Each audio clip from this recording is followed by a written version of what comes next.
What is Immigrant Agency? Drawing upon Bourdieu's theory of practice. This is the title of the paper I presented at the conference for the Canadian Ethnic Studies Association on October 24th, 2013 in Edmonton. So this paper is part of my thesis work. It's the second great piece of my theoretical framework puzzle, if you will. And this comes from when I was doing my research. I found that a great deal of material of research studying immigrant associations, immigrant community actors. There is a great body of research on this matter, but a whole lot of these case studies, they tend to be case studies, are using different labels in different ways. So some will call them ethnic associations, others will call them ethnic agencies. And then there's community organizations and immigrant associations and so on and so forth. So there's a great range of labels used to describe, generally speaking, the same phenomenon. So this is my attempt then to try and bring all these studies together using a single theory, Bourdieu's theory of practice, to describe the mechanisms that are behind what happens when an immigrant community forms and how it mobilizes to address social issues. So in this presentation, I'm first going to describe Bourdieu's theory of practice, what it consists of, and then I'm going to show what happens when an immigrant community is established in a country and it starts to mobilize to address social issues, and what are the challenges that confronts such an actor. So first, then, the theory of practice. Pierre Bourdieu was a French scholar, and he formulated something that he called the theory of practice. And this was his attempt to reconcile, really, the tension between agency and structure, where agency is when social scientists can describe how people take initiative within a system, and structure describes how a system can actually keep people captured within a particular position. So, for instance, in a class structure or an economic structure that can set up barriers for certain segments of the population. Agency scholars didn't really recognize structures that could be barriers for individuals, but structure scholars didn't really acknowledge that individuals could actually break free of structures and overcome structures. So this is his way of trying to reconcile both, and he uses these terms, habitus and capital, to create this theory that can recognize both initiative and structure at once. So let's start with habitus. Briefly, this describes social position. It's inherently relational. It has to do with a person's social belonging, and it's based on the lowest common experiential denominator of a category of people. In that sense, it's also a homogenizing force. Individuals who share the same social position, the same belonging, and the same common denominators, material or experiential, tend to start adopting similar attitudes because they share the same perspective on the world. And as they do, and as they belong to this group, they tend to develop informal rules for behavior that act as a homogenizing force, and that compels people to start acting and reacting the same way to what happens around them. It's also embodied, so this is social position embodied.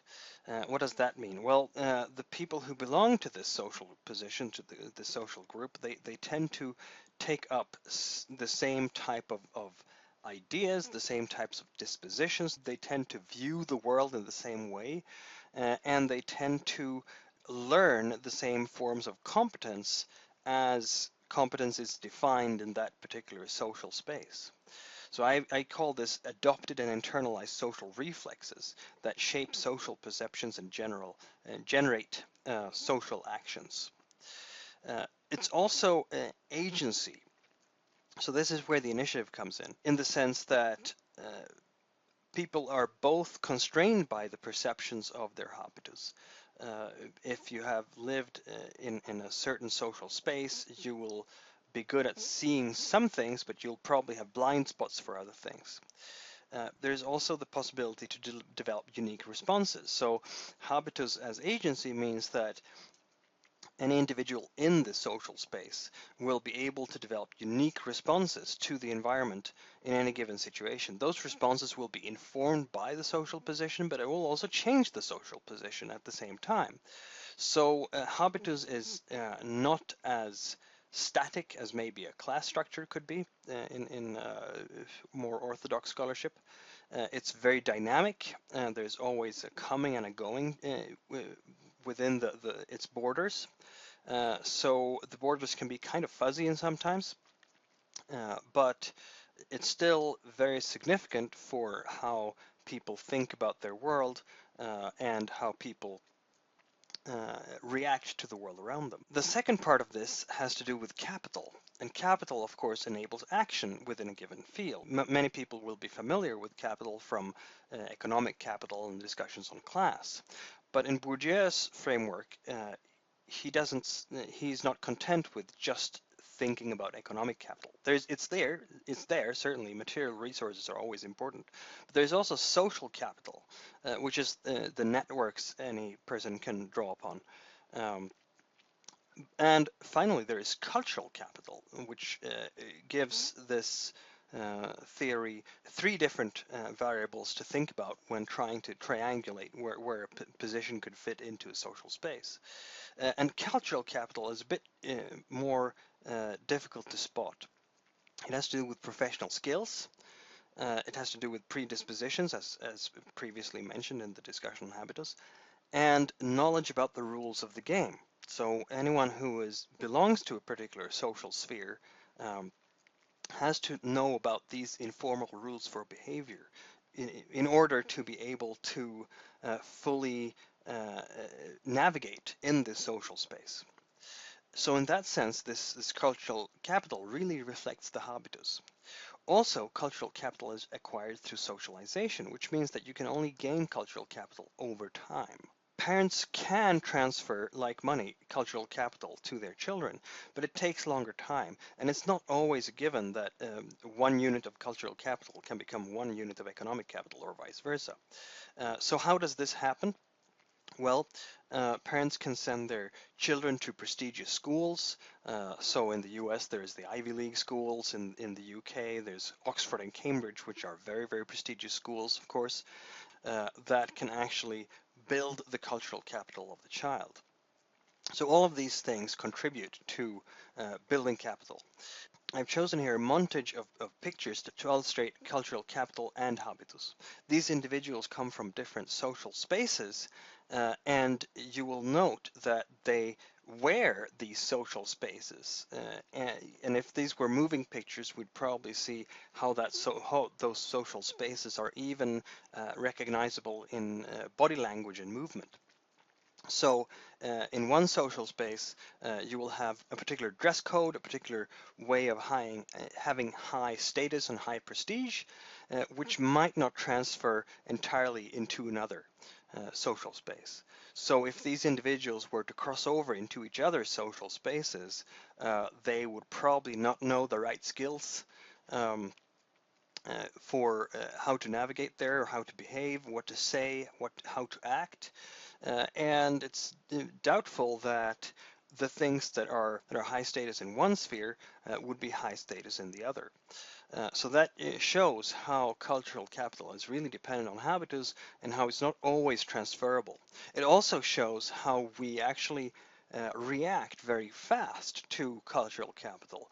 It can be very visceral, and we can determine someone's social position and so on just by looking at how the person is dressed and how the person moves, but also, of course, how the person talks. How does all this translate into relations between immigrant communities and mainstream society? I've illustrated here with immigrant communities and government habitus because government has a very particular role to play in relation to immigrant communities. So first of all, immigrants then, by virtue of not having been born in the host society, will have gone through a different socialization, different than that of the native-born population has. And this is particularly true if the immigrant is arriving at an adult age. So as an immigrant community is established, we'll find that there is a series of pressures on the community from both the inside and the outside. The inside pressures would be social cultural needs, service gaps maybe, and the desire to empowering community members. And this can very often be a response to outside pressures like discrimination, or maybe the government. And this is why government, and this is one of the reasons why government has such a key role in this, that I have to bring that out. Maybe there's a lack of culturally sensitive responses to community needs from mainstream social service delivery from the welfare state. So these two together contribute to pressures, pull and push pressures to create immigrant community actors. So let's go into this a little bit more. So significant factors for community mobilization would be social and cultural capital assets, of course. Economic assets are always important, so let's go into social and cultural capital particularly. So what could facilitate creating these kinds of organizations? Well, first, bonding community networks. A community that has a lot of social networks internally will have an easier time coordinating this. Bridging networks are also important. The members within the community needs to have connections outside the community to be able to be more successful in negotiating the bridge building between the immigrant community and mainstream society. And this is particularly true for the social service delivery system because, of course, being able to network with these will be very conducive to create social services in the immigrant community that actually answers the local needs. Community size is also important because the bigger the community, the bigger the networks, the more resourceful those networks might be. Obstacles include being segregated from the social service system. If there is no community involvement in the social service system, it's going to be much more difficult to create, to mobilize the community. And also, if the community has a lot of internal fragmentation, maybe there are conflicts within the community, different factions that can't get along properly, that is also going to undermine the potential for mobilization. Assets include prestige, education credentials. I've listed here speaking government ease. This is a way for me to try and reflect how important it is for community actors to be able to navigate within the government sphere. Because, of course, the government has its own organizational culture, its own jargon, its own way of expressing what has to be done. And if immigrant community actors want to be able to communicate their needs to government officials, they need to be able to speak a language that these government officials understand. So that's government ease. Also, the community needs to have a strong human resource base, professional service, social service skills, capacity to understand application procedures, government programs, how government manages programs, and how government evaluates programs. All of this, of course, linked to government ease above, will help immigrant community activists to bring their issues to government attention. Some scholars have also identified distinctive and cohesive culture in the immigrant community. Obstacles would be lacking these same human resource professional skills and competence. And also, importantly, if the leaders lack community legitimacy, if there is a fragmentation there between those who are the primary activists and who become some form of community leaders, but if they are not recognized by the rest of the community as legitimate leaders for that community, maybe the government officials think these individuals are leaders, but they're really not.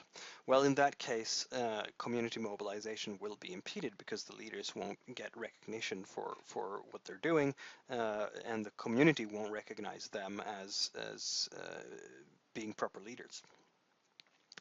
On the other hand, there's also the government interactions that affect community mobilization.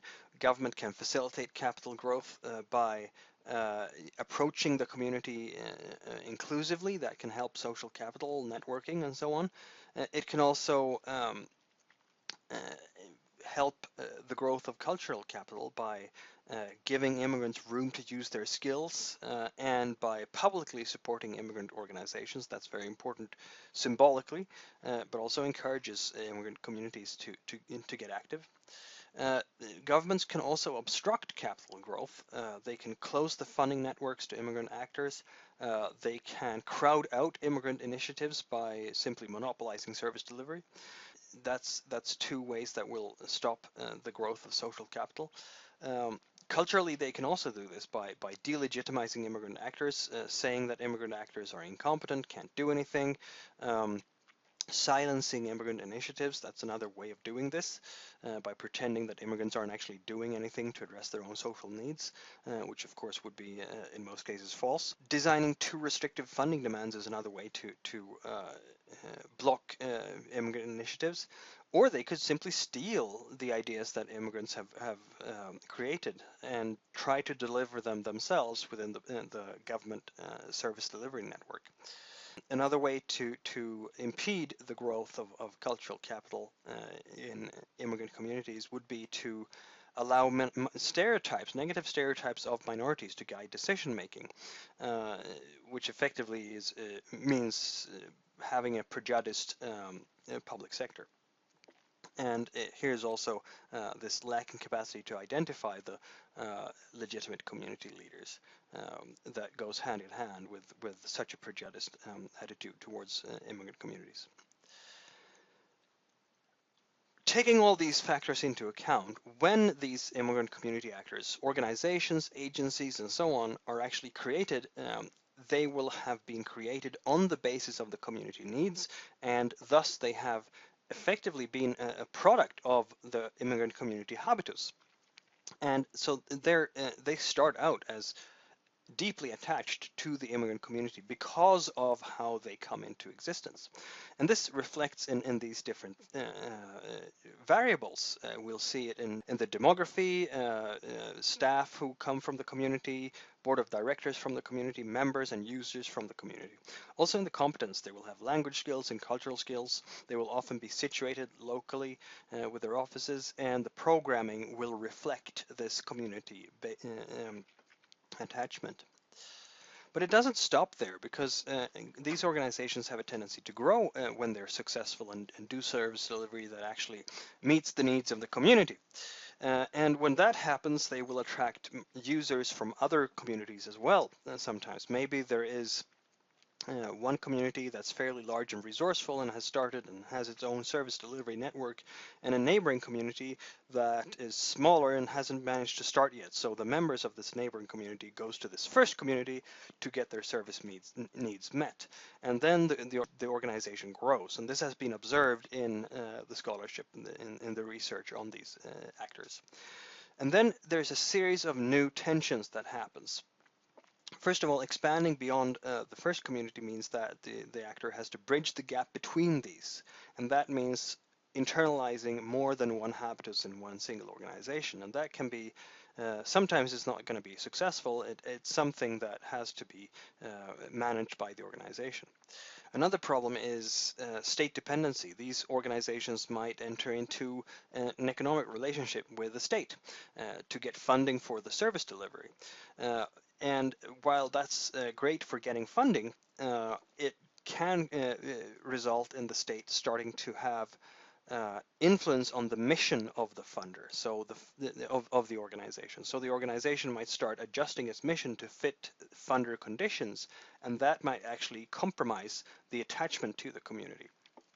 A third variable here to think about is how when the organization grows, it actually starts creating its own habitus. It starts developing its own organizational culture and its own professional cadre. And that might also distance it, becoming more and more detached from the community. It's not certain that this distancing will happen. Organizations that acknowledge this development should and will be able to retain its attachments to the community. So again, these are variables for this organization to think about. What's its demography, what's its competence, what's its locations and programming, and so on. So all of these factors are something that the organization needs to cope with and overcome in order to retain its attachment and anchoring in the community. And that's a summary of my paper. Thank you very much for listening.